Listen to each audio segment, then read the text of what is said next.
In 1996, a young Cletus Cassidy watches helplessly as his love Frances Barrison, who has the ability of sound manipulation, is taken away from St. Estes Home for Unwanted Children to the Ravencroft Institute. On the way, she uses her sonic scream powers to escape and attacks young police officer Patrick Mulligan. Unbeknownst to Mulligan, who believes he killed her, Barrison is taken to the facility, which is hardened against her powers. In the present day, Mulligan, now a detective, contacts Eddie Brock to speak to Cassidy, a serial killer who refuses to talk to anyone other than Brock. Following their interview a year prior, after the visit, Venom Eddie's symbiote is able to figure out where Cassidy has hidden the bodies of victims, which gives Brock a huge career boost. Brock is then contacted by his ex-fiancée and Wayne, who tells him that she is now engaged to Dr. Dan Lewis. Much to Venom's displeasure, Cassidy, who was found guilty of his crimes and earlier sentenced to death by lethal injection, invites Brock to San Quentin State Prison, where Cassidy is detained on death row, to attend his execution. However, Venom is provoked to attack Cassidy via insults towards Brock. Cassidy bites Brock's hand, ingesting a small part of the symbiote. Back home, Venom, wanting more freedom to eat criminals, has an argument with Brock, and the two end up fighting until the symbiote detaches from his body. Cassidy's execution fails when a red symbiote emerges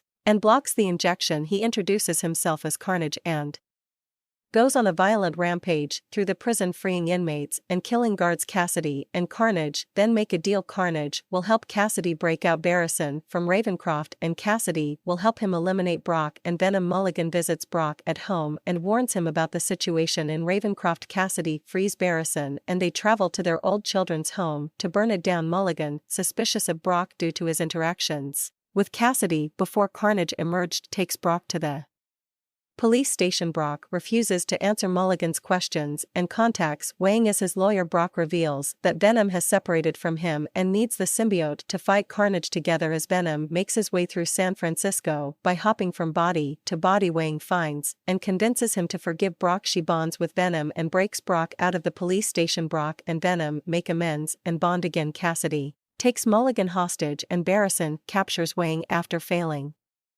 to find Brock. Barrison gives Lewis information on Wang's whereabouts, and he gives it to Brock. Cassidy and Barrison plan to get married at a cathedral, where Venom appears and fights Carnage. Barrison seemingly kills Mulligan by hanging him onto a chain. Venom holds his own against his spawn, but he is eventually overpowered brutally by Carnage, and the latter decides to kill Wang atop the cathedral. Venom manages to rescue Wang in time and provokes Barrison to use her powers against her.